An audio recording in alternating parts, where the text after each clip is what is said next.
Hey, I'm going to be going over some pike vault stuff in this video. I'm going to be doing pretty much every pike vault in the game. So it's going to be a bit of a long one. I might put timestamps in the description so you can go to whatever pike vault you want. I am going to start with a little bit of an introduction here for pike vaulting. So I have pike vault equipped right now. As you can see, I hit pike vault and I go up in the air. It consumes a tonic. So I'm in work mode just so I can show you a little bit of a thing here. So if I just start from stationary and I pike vault, I can move and I get to about here. It's not very far, right?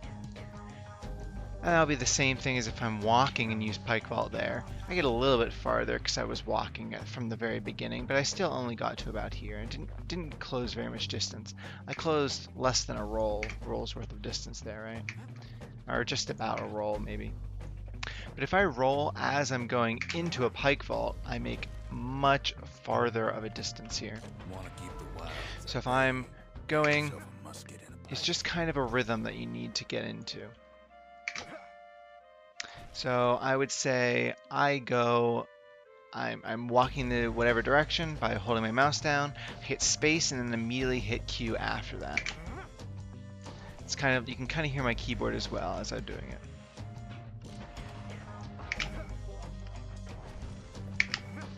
So you can play around with this and just make sure you're getting a far distance. You can kind of see how it's working here. Just make sure you're going a nice distance with your pike vaults. Whoops, you can't go over that. Alright, let's go into some vaults. Alright, so we're here in Markham Ward. I'm going to describe my setup first and then I'll do it. This is something you're going to have to play around with. That's true for a lot of pike vaults, but you have to kind of get used to them and play around with them yourself and come up with your own, what works for you. But the point of this video is to show what I do. So for this one, I click about here on the ferry. So I'm standing right about here. I don't really have a good way to describe this visual where I click here. I just kind of have a place that I go. You can kind of see I'm showing you where I'm going. And this will work for me. And then I aim my pike vault at the tip of the ferry right here where my cursor is. This is the direction I'm going to be aiming. And I'm going to pike vault up there after I can see this big chunk of rock come into view. So let's do it. Old ferry barge sends the kid on his way. So the Bastion's real close now. Just a second here. As the ferry goes forward, we'll get closer and closer. And we're going to see the corner come in here at the top. There's the corner, there's the chunk of rock. I go, and I'm in. And then I also pike vault over this. And that one's so easy, it does not require any further explanation. Alright, well we're here in Sundown Path, and I'm going to go through from the beginning because it's kind of hard to go prepare and talk during sundown because of the nature of the falling ground. This one is pretty easy. All you have to do is go to a certain place, pike vault off the edge towards a turret. You're going to fall, but then you're going to land on the other side. It's pretty magical, and it's pretty easy, so let's just do it. So getting a nice pace here is also quite nice. It's just a separate thing. If you have a good pace here, you'll have a nice lineup for this pike vault. Here we go, pike vault off, hit the turret, and we fall over here. Alright. Alright, this is a lot of people's least favorite pike vault. So, I can't really give you too much information about this one, unfortunately. It is mostly about having a feel for it. And sometimes I have a feel for it, sometimes, some days I don't. So basically, all you're going to do is come to here, break these with your pike, and then you're going to walk in this direction, and you just have to pike vault at the right time. And that wasn't even it. So you just have to kind of have a feel. That probably worked, yeah. You just have to have a feel for it. It's really not an easy pike vault. It's one of the hardest ones. That was too late, for instance. So yeah, if you fall, you just have to get your rhythm down for pike vaulting first, and then you just have to learn when to pike vault here. It's a little bit easier if you're in a rhythm. It's not as easy to do this pike vault if you're, you know, just trying to force it out of nowhere, like I kind of am. Like that was too late. Again, it is a tight window, and it'll take a lot of practice. I think I've given you some good examples of ways you can fail this though, and ways it looks when you succeed, right? So hopefully you can look at that, see when I'm taking off, when I succeeded, when I failed, and hopefully you can figure this one out for yourself, because there's not much to it other than that. All right, welcome to Cinderbrick Fort.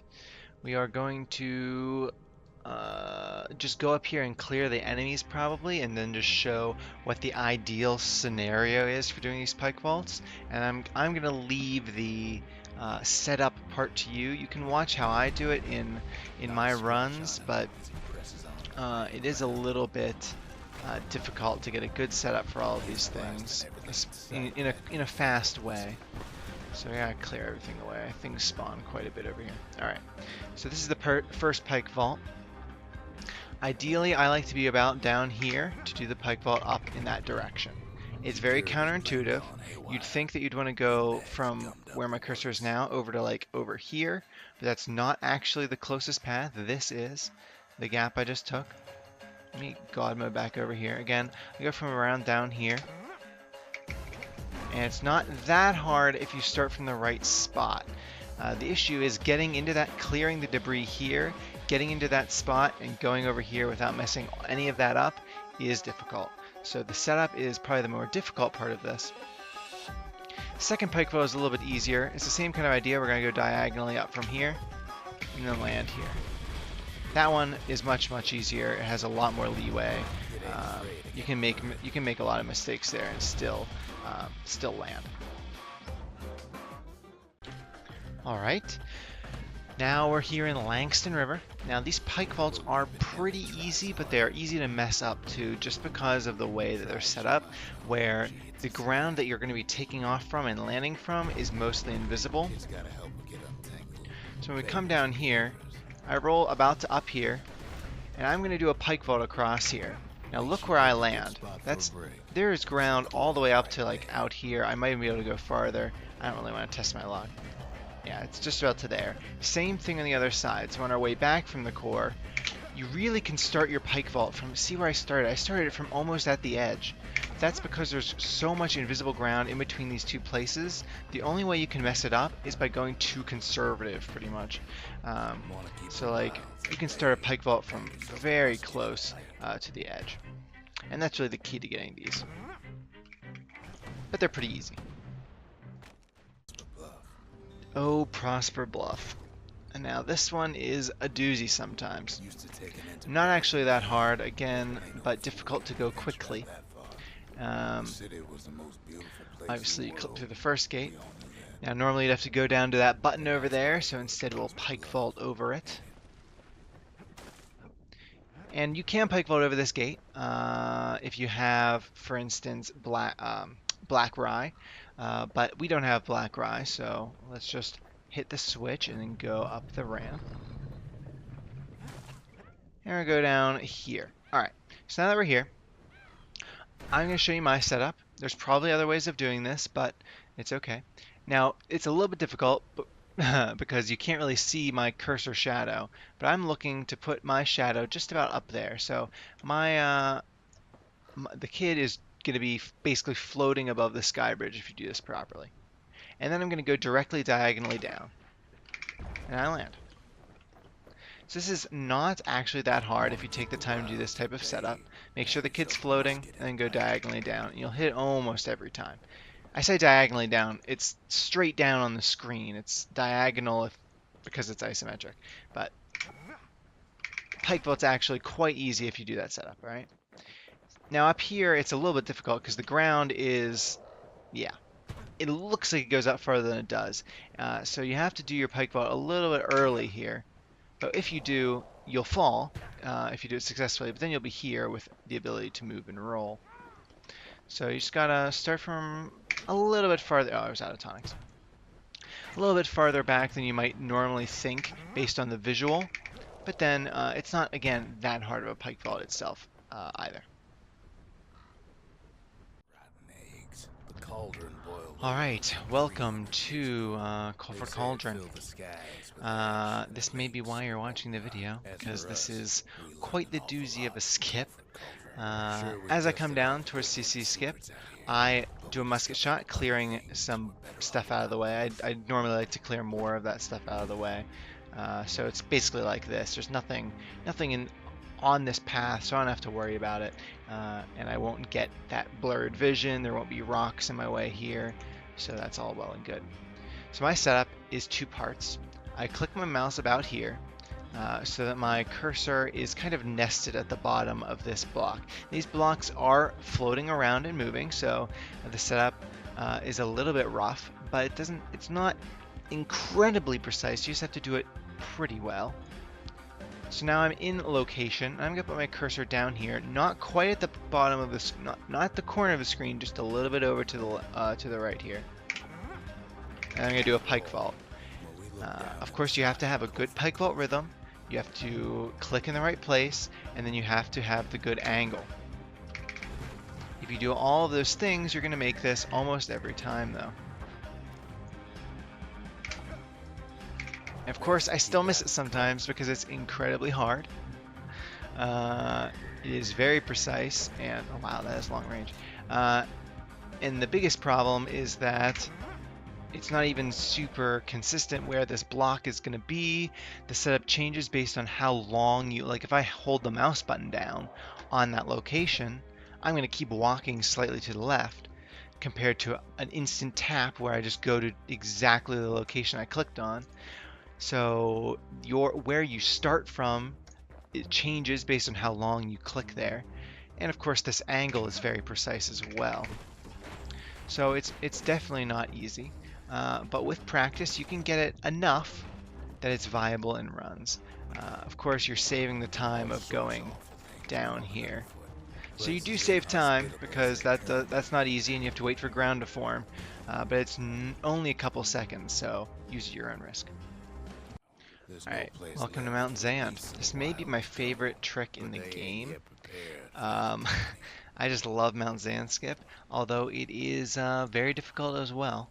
So we definitely are going to have to be careful here. Now the trick to Mount Zand is starting in the right location, and then we're going to have to curve our cursor as we do the pike vault. And that's what makes it probably so difficult. Let's get that out of the way. Alright, so I start from around here. Let's actually get the camera lock out of the way. I go from outside the camera lock, but you could get the camera lock out of the way by walking in before you do the setup. It does make it a little bit more difficult because the ground is moving when you're trying to click in a location, stuff like that. So to start off with, I put my cursor kind of on this curve here on the ground. It's kind of a dark curve. Put my cursor there and I do a click, kind of like in CC. Then I put my cursor in between, so the bottom is kind of touching the tip of this branch, and the top is it's kind of just nestled in between all of these things here, right? You kind of see that? So that's where I aim, and as I'm going to do this pike vault, I'm going to curve my cursor upwards. They've rounded up their survivors. So you cannot go straight up here because there's invisible ground, and I can actually show you this. So I'm actually going to be we're going around this ground with this angle, and then we're going to the place. So it's a lot easier to see when you have this. I'm going this way and then I'm curving in. It's not incredibly hard when you know the setup, but it's not easy either. So it may take some practice. Let's see. I fail it every once in a while as well. I'd say I have a pretty good success rate with this setup though.